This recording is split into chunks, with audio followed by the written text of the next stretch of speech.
How many of you have engaged online in some way today? Tweeted, put something out there, sent an email? Surely everyone. It's amazing, isn't it? Do you know how old Facebook is?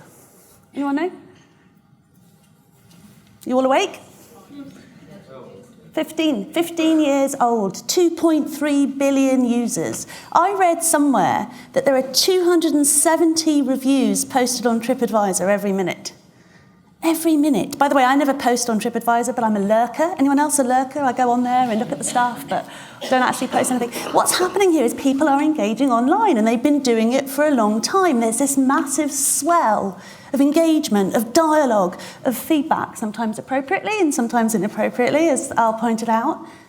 At least it's happening in the real world. But in the work world, it's not. In the work world, we're still sort of trying to get folks to do stuff, aren't we? I mean, has anyone here paid people to take the engagement surveys? No, seriously. I worked for an organisation, we tried the usual stuff, have a little bit of competition. Hey, finance over here have got their engagement scores going up. HR, you can do better. That wasn't working. And so we offered people a donation to a charity of their choice if they filled in the engagement survey. Please fill in the engagement survey. Please engage with performance management. What is going on here? And yet we've got 2.3 billion users on Facebook, and I don't know how many people watching cat videos. I mean, seriously, there's a gap, right? And I've been fascinated by this gap.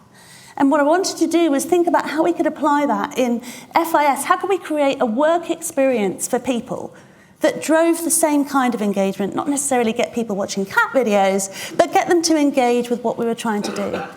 And we used data to do that, to inform where we were going to take action and what it is we were going to do to close that gap and how we were going to digitise that work experience. And that's a story I'm going to share with you over the course of the coming sort of 30 minutes. So with that, anyone here heard of FIS before today? Yes, the people who invited me, maybe one or two lone folks in financial services. But the funny thing is, even though you may not have heard of us, I guarantee you're probably a client. Because FIS is the largest provider of technology solutions to financial services worldwide. So if you're buying anything, if you've ever bought anything, anyone ever not bought anything? Chances are you're using an FIS product. We have 47,000 employees over 200 locations, and I give you that number to give you a sense of the scale of the organisation. And I was thinking about what you said earlier. I think it was David who said that, most companies now are starting to build out a people analytics function, and those organisations over 10,000 people. But when you think about it, it doesn't matter how big your company is. It doesn't matter if you're starting out with half a headcount. I started with half a borrowed headcount on this journey, literally. I started in a prior organisation by making best friends with the CFO. Right? You can do these things off the basis of very, very little. But some of the things that I'm going to tell you about today are how you can approach it. I hope I'm going to give you a starting point to think about what you might do if you started on this journey, if you haven't started on the journey, or maybe some things you might want to consider if you're already down that path. But before I do that, Isabel Naidoo, let me introduce myself. I've been working at FIS for 3 years now. I actually have changed role on average about 3 years in my career, which I understand is something that millennials do, so I do consider myself a bit of a millennial when I think about that. I actually started my career in change management consulting. And change management is a wonderful platform to work in HR because things are changing so rapidly. And growing up, I actually moved country every 3 years, which was a great platform to start working in change management. So there's been this little pattern. I have 3 kids, by the way, which I didn't do to match my slide, but I thought I'd just let you know that that's also happening in the background. And I'm here today to tell you 3 things. I'm going to share with you the journey that we went on to close this gap between the work experience and the real life experience, this gap between engagement that we're observing. I'm going to share with you also some of the things that I think we need to do in HR to really build out the skill set to be able to take companies on this journey. And I'm going to give you some pointers about how you might get started on your journey yourselves. So with that, when I think about the way that people engage in their real worlds and think about it for yourselves, I think what people are doing is they're doing it themselves. But when it comes to HR, my experience has been that people are asking us to do stuff for them. Does anyone else experience that? Can you just do it? Can you guys please get it done for me? And I'll tell you something, a couple of years ago, we hired a new chief people officer, Denise Williams. She joined from IBM. Wonderful lady, she's my boss. She's great, she brings enormous vision with her. And one of the things that she said she wanted to do was change the name of HR. Anyone else change their name, by the way? A couple of people over there. Well, we decided to do it by crowdsourcing. So we asked people, what do you think we should be called? And we went out into our employees, and they came back with the most extraordinary suggestions. I don't know whether anyone else has had an experience like this. My favourite was the administrators. Literally, the administrators, which not only sounds like an awful band name, by the way, but it just spoke volumes for where they saw the HR function itself. And to me, when I thought about that, and I thought, my gosh, this is where we're positioned, we need to change it. We need to shift that mechanism, and we need people to embrace this concept of self-service, because in the real world, people are doing it for themselves. They're not asking the administrators to do it. And so we implemented Workday. Has anyone else done that? Over 200 applications. We went live in 9 months. 2 days after that, we actually went live with a performance management process, new one, renamed as well. It was not a restful period in my life, but it's not just an HRIS for us, although an HRIS is important, of course. It was actually this first step towards giving people the data that they needed and the ability to make decisions for themselves and actually do things for themselves, to have access to talent data, to have access to information for them to actually do something and be the leaders that we wanted them to be. And the other thing is, of course, the old axiom of rubbish in, rubbish out is absolutely true. And if we wanted to go on a journey around analytics, then we needed to make sure that our foundational data was correct. And to do that, we needed one global system. So that was Workday. And it was the beginning of this journey, this first step in this journey towards closing the gap. The second thing that we did when we thought about it is dialogue. And I touched on this in my opener, this perpetual sort of dialogue and engagement that's happening in the real world. And we thought about how do we make that happen? And we did it in 2 ways. The first was, and I go back to my favorite topic of engagement surveys, because I'm just so fascinated by this idea of the lack of interaction. And it really comes to life for me, as it does in many organizations with engagement. We have this cycle of people sending out emails and asking folks to fill in the survey. They maybe take away the results and scurry away in a dark room. Perhaps they run some focus groups. And then they come back eventually to the managers with their results. And it's a cycle that needs to be broken. We don't get high engagement. We don't get data. It's not real time. It's not transparent. And we wanted to do something quite different. So we partnered with an organization called Glint. And we launched a survey, and there are many things I love about Glint. I always feel like I work for them when I stand up here and say this, but the reality is they've been such a wonderful partner. And the 2 things in particular that stand out for me, one is when you close your survey, whether you do quick pulses or annual surveys, you can close at 11:59. At 12 o'clock, the results are in the hands of the manager, of the leader. So it's completely and utterly real time, and it's totally transparent. Because you've got real visibility of the data that you need to inform decision making. It's just fantastic. And the other thing that it does is it allows you to link straight through into action and development planning. So it has a wonderful insights and analytics platform, which I'll come to, that gives you really good data about where you need to take action. And then it links the manager straight through into what action can they take. And what's good about it is, if you think about surveys and how they used to be this whole range of things that you needed to tackle. If you think about what Al said, choose wisely. Choose wisely. There's so much we could do.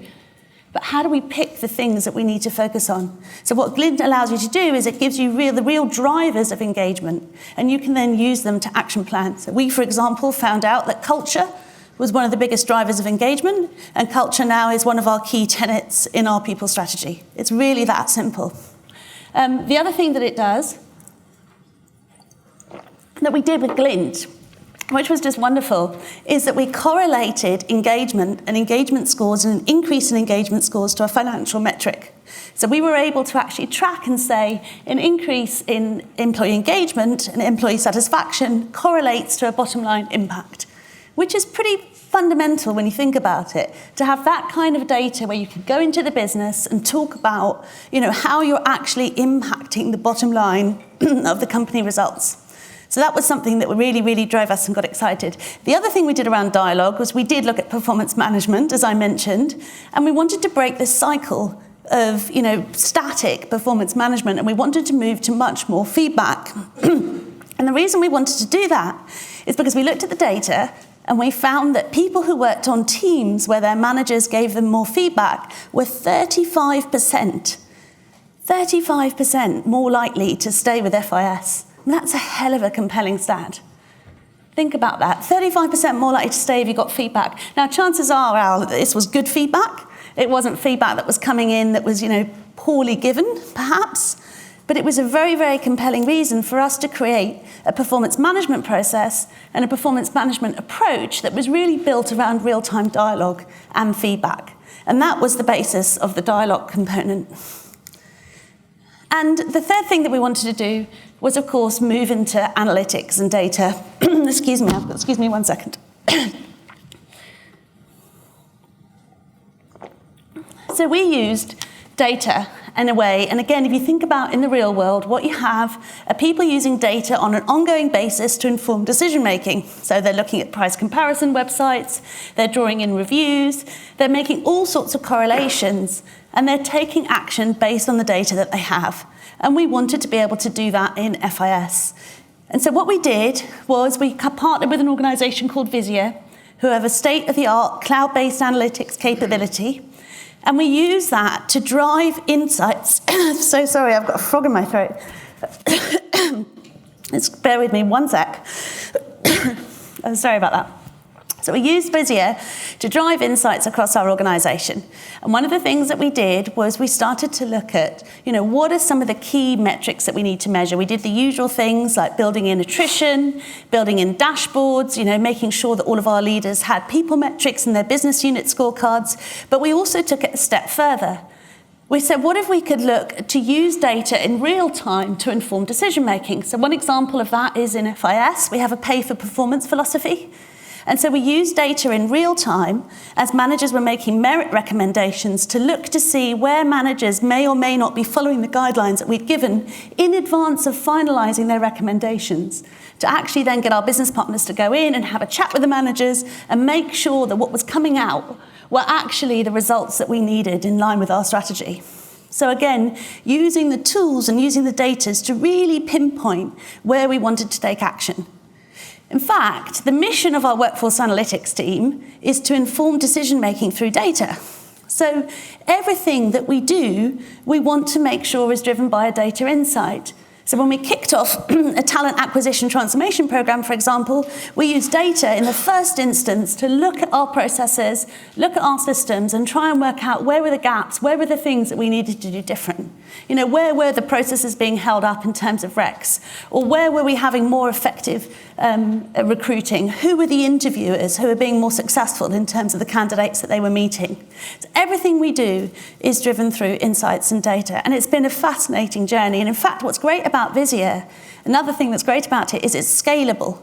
And if you think about what Al talked about, which is it's not enough just to put data analytics in the hands of HR, you also need to put data analytics in the hands of the business. One of the things that we've done, that we're planning to do, is to launch leadership effectiveness dashboards with clear, transparent data in the hands of all of our 3,000 managers. So they will have access to their own people data in a way that's been truly differentiated from anything that I've seen before. We're pretty excited about it. By the way, I must tell you that the crowdsourcing competition, we came out with a name, and what we decided to do, because how's this for a novel idea? If finance call themselves finance, risk call themselves risk, because that's what they do. We decided to call ourselves the People Office because we look after people. So we did ditch HR, which has been great. And name, words do matter. As Al said, it really does help if you have a name that doesn't refer to people as resources, I think. So where's the role of HR in all of this? When you look at the journey that we've been on in terms of digitization and the closing of the gap for FIS, and I'm sure the journey that many of you have been on, what happens to HR? And there are so many articles out there that talk about the demise of HR. I can't bear the fact that HR gets such a bashing. And in fact, one of the things that I do quite often is blog and talk about the fact that the HR function actually has one of the most fundamental roles that I can see playing out in business today. In fact, I was thinking about the Harvard Business Review. I don't know if any of you subscribe to the Harvard Business Review or read it regularly, but the Harvard Business Review used to be about supply chain. It used to be about technology. If you look at it now, you know what it's about? It's about culture. It's about people. It's about leadership. That's what HBR is saying that CEOs should engage in. And I think there's no better time to work in HR, but the role is changing. So I don't know if you guys know, there used to be a job, which was somebody was called a window knocker. And the window knocker, there was this guy, used to go down the street and he used to knock on people's windows to wake them up. That was their job. Of course, as you can imagine, the window knocker metamorphosed into the alarm clock. The alarm clock, in turn, metamorphosed into the mobile phone. Does anyone still use a clock? Out of interest, 80% of people apparently use their mobile phones to wake them up, but there's a backlash now against the mobile phone because people are saying they want to be woken up in more sophisticated ways. They want to be woken up at a particular sleep cycle, at a particular point in time. They want to be woken up by light. So there's a whole new industry emerging, and that, in my mind, is what's happening with HR. It's not that people business is going out of business, but the way that the people business is done is changing dramatically. And that's one of the things that we decided to also look at in FIS. So when we went on this journey around dialogue and self-service and prediction, we also decided to transform the HR function. And one of the ways that we did that was we said there are 3 core skills that we want to focus on and develop, not just for our HR practitioners, but also for our business. And the first was we said our people need to understand how to coach. I know that robots can do a lot, but I think that coaching is still a sort of robot-proof skill for now. And so we decided to launch a coaching certification across HR. We've also made coaching part of our core curriculum for all of our managers. So listening with empathy and being able to guide and coach people through the world that they're in and through the changes that are coming is one of the core skills that we've been developing in HR. The second is around as a change agent. So it is a volatile, uncertain, complex and ambiguous world, as we all know, and think about it for yourselves. What was the last significant change that you went through and how did you deal with it? For some people, it's about understanding why that change is happening. What's the reason for it? Once they know the reason, they can get behind it. For others, it's about having all the facts, what's going to happen next, and knowing what that journey is. Everyone reacts in a different way. And we believe at FIS that it's so important, there are so many changes happening, that being able to navigate through that world of change is one of the most important skills that we can develop within the People Office. And in fact, it's so important to us as an organisation that we've embedded it as one of our core competencies across the company. And the third is, of course, as a data analyst. And I was thinking about what Al said when he was talking about the fact that it needed to not just be HR, but I'm proud of the fact that we've been developing our people in HR and data analytics. Not just in data. If you think about it, HR have always been the custodians of data. We've never had a problem getting data. In fact, what's amazing is that we've been so late to the game. Maybe it's good that marketing went first because we were able to benefit and learn from what marketing did. The challenge has always been, what do you do with it?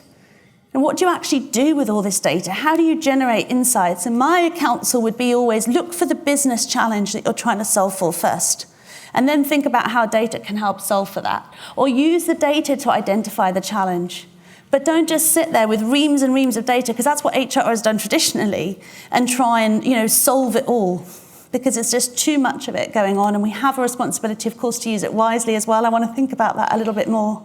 But certainly for us, we see data analytics as something that's really critical. In fact, I say to my team, if you're going to hire somebody, next time you hire someone, 1 in 3 of your hires should probably be a data analyst, or at least have data analytics skills. So I was delighted to see how many people are putting that on their LinkedIn profile now. So those are the 3 components that we've been building into our HR curriculum and the HR transformation.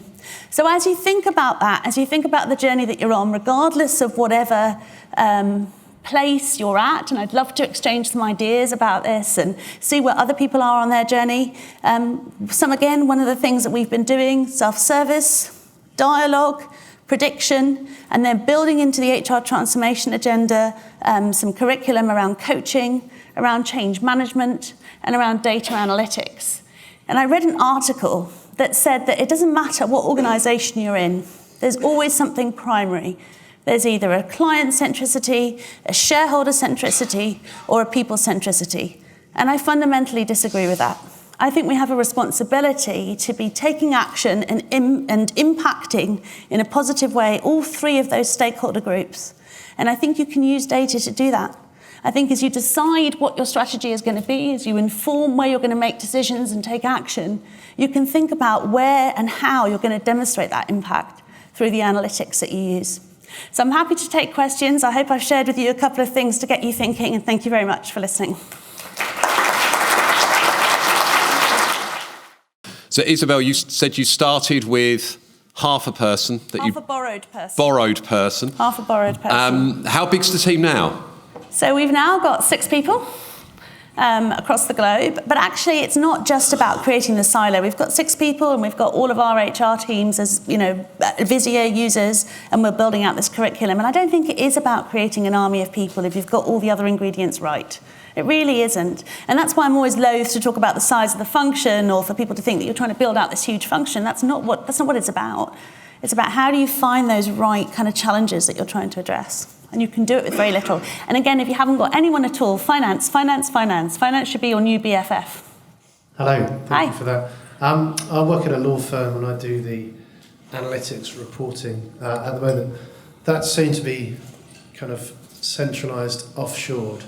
One of the selfish concerns I have is they'll be based in Manila, which is away from the heartbeat of the firm, the business. So I guess the question is, when things are offshored, how do you ensure there's that real kind of connection with the business, so they understand the data, they know how people tick to produce the analytics that people want? Yeah, that's interesting. I mean, we have teams all over the world, including in India and in other locations, and I guess, are you leading the team? Yeah, so maybe the direction comes from you. Maybe you find ways to bring business speakers in. I'm not sure exactly how your team's structured, but I'm happy to think about that and chat about it with you. But I would say, that the data that you have is only as good as the business insight that it can generate. And it's really, and I guess that's, what you're trying to find out is how you create that linkage. But that linkage doesn't always have to come from the people office or from the HR teams.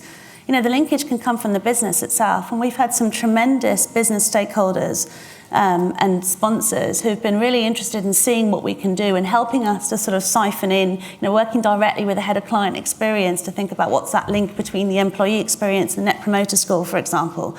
And finding folks like that who have got something they want to go after and solve for might be a good way of engaging that team too. So I hope that helps. Do you have anything like that? Did you formulate a vision and a plan? And if so, who did you sell it to? Like, how did you get the resources? Yeah, that's interesting. So we do have a vision. I'm an ex-consultant, of course. I have a plan and vision and documents and so on. So we formulated that very early on. In fact, even before the borrowed headcount, we sat down and sort of thought about, what do we need to do? And we were in the lucky position that our chief HR officer, our chief people officer, wholeheartedly believes in this and wants to do it, and our business, buy in and so on. And for us, actually, the challenge hasn't been that so much as capacity. How do we meet the demand of what's coming our way? And I think that, much as I love data, and I've just sat up and said, use data to inform your decision making, in reality, you have to be mindful of how you're doing that, because you can go down the wrong path. You start looking at data and you start uncovering something, and before you know it, you've got paralysis by analysis. So there is a knock-on effect in terms of how you use it. But I think that creating a vision and finding, I would say, if you're not sure and you haven't got that same kind of top-down support that I was lucky enough to have, then maybe finding a particular business stakeholder with a challenge and thinking about how you can solve for that is one way I would probably kick it off. And we did stuff like that in the prior company I worked for. I had nowhere near the kind of resource that I do now. But we did go after a particular challenge we had in one of our India businesses and started off our function that way. So that might be something to consider. But I would definitely document what you're trying to do with grand scale vision, because people need to know why you're doing things. They're inspired by it, they'll understand, they buy into it. And data's easy to give a business case around. I mean, I gave you that really little example of employee satisfaction, but there are so many things like that where we're measuring bottom line impact of what we're doing. So it's probably the easiest space to get buy-in to. Excellent. Yes, sir. Yeah. Okay. Hello, my name is Esben. I'm from GP Strategies. I'm implementing HRS systems. Actually, I implement SuccessFactors, so I'm not too happy with that choice. But anyway, I'm just... They're not here. I'm just thinking about how did you tackle the barrier of the plethora of systems that you now have? Because I hear that you mentioned you had now your Oracle HRIS and your engagement Workday. and your analytics. So that creates a lot of silos. So how did you mix the data to sort of find correlations and everything? Yeah, so we used Divisia to mix the data, actually. But I have a point of view on technology as a non-technologist, which I will share with you, which if you go back to my premise around real world and work world, in the real world, most of you, if I had a phone, I'd show you, we're using a phone with lots and lots of different apps. And you have absolutely no problem switching from one technology to another. And you know why? Because it's easy. And tell my team, if you're going to give me a technology that requires a job aid, I don't want to do it. It's too difficult. You don't need a job aid to use a new app. So my point of view is that actually systems can cohabit and exist quite easily next to each other. The problem is that we're making them too complicated. Our processes are convoluted. They're not simple. They're not fast enough. Some of the stuff we've done around performance management, where we said, okay, we're going to concentrate on feedback because 35% more time, more likely to stay. We also looked and said people are engaging in all of the processes that we put out there. People are engaging in the last week of the process. Over 75% of people. Didn't matter whether you gave them 2 months, whether you gave them a month, everything was happening at the last minute. It's a last minute culture. So why on earth did we have these long process times that felt like just things were taking a long time? Here comes HR with another long process. And so, that was one of the other reasons that we wanted to shorten something, make it simple, make it easy to use, and then you get better engagement. So I think systems can coexist quite happily if the systems are the right systems. But the way that we use the data correlation was through our partner Visio, which has just been, fantastic. So it's another technology, of course. How do you prioritize? So you're leading strategy and analytics. Yeah. So there's so many things that can be done.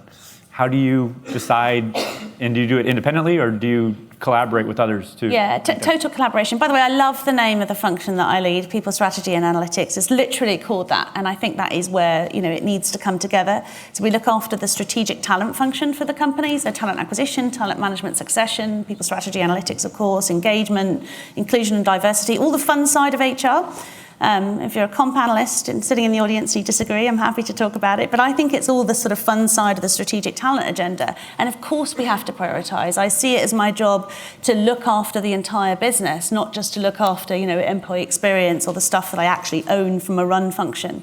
And we do that by making sure that we have strong executive support. And we prioritize by using data to tell us where we've got some of the challenges. Where are we seeing the biggest drop-off points in terms of promotion points, or where are we seeing high levels of attrition, or whatever it may be? That's a starting point. Or where is it that we need to break into new markets, and what data do we need to inform that decision-making? When we talk about engagement and things like that, I think one of the reasons why nobody sometimes doesn't get interested by it is because it's not really delivered anything in the last, as long as I can remember. It's mostly been the same. When you've been doing it, have you found any non-intuitive insights from doing your engagement work? Well, because the reason why I say that is because things like people who get more feedback stay longer, all that type of stuff, people kind of know intuitively. And that's, I suppose, is anything you found that is not intuitive? So it's interesting, Gavin, that you say that, because I always say one of the great things about working with analytics is intuitively you knew that these were the right things to do, but now you've got the data to prove it. And that's quite compelling when you work in organisations where not everyone perhaps intuitively believes the same thing as you. So I think that does help. I've been surprised by all sorts of things, actually, not just around the Glint data that we've been able to glean. And I will say that the reason why you get high engagement with something like Glint, and there may be others, but we've been working so well with Glint, is because it's actionable, what comes back. And when people see that managers are taking action, then they're quick to, rate you higher. So I do think it can be actionable. And I guess some of the things that have surprised me is, you have these manager access points, and seeing who was accessing their results. So we don't get 100% access of the results, which is kind of interesting to me. If someone gives me a piece of feedback, or I know there's feedback out there, I want to know what it is immediately. And it's sort of interesting to me that some people don't engage with it. And what we saw was it wasn't necessarily those managers who were getting poor results who weren't accessing their results. Oftentimes it was managers with very high results. And so that maybe meant that they didn't feel that they needed it so much. That was something that really surprised me. And the other things were, more I guess something around strategy and communication and purpose. So I was quite surprised at what a strong driver that was in terms of people not feeling informed about where the organisation was going. And so that was something that we wanted to work on. But I do think it can be actionable, to come back to your earlier point. I really do. I think done in the right way, it completely shifted my mind around what an engagement survey can be. Hi, my name's Damien from British American Tobacco. I think my question just follows on quite nicely from the last one. Philosophically, how do you deal with, or do you have any programs that deal with trust of data? Because, you know, as we start out in analytics, we are dealing with the basic stuff, so people are okay. But when it comes to intent, LinkedIn profiles, engagement, performance, I think there's still this sort of lack of, well, what are you going to do with it? Because HR doesn't always necessarily work in the benefit of the employee. There's a bit of a conundrum with HR in terms of business objectives and the individual. So do you do anything specifically to deal with that? Yeah, it's very interesting. So we haven't done, Damien, but it's something that's on my mind at the moment. We haven't actually encountered that. So for now, people have seemed quite comfortable with the fact that we have an analytics function. We're very careful with data. We're a highly regulated industry and organisation, so it's exceedingly conservative and risk-based, as it should be for a company in our industry. So we haven't actually come across that in terms of that lack of trust with our employee base, but I totally understand that is something that will come up. And I think also it varies by culture. So culturally, of course, you know, this is a US company. In Europe, you have a much stronger emphasis on data and data privacy. Obviously, we're all familiar with GDPR. Just 1 year anniversary, by the way. Didn't know if you know that. Not sure that's something we want to celebrate, but it's there.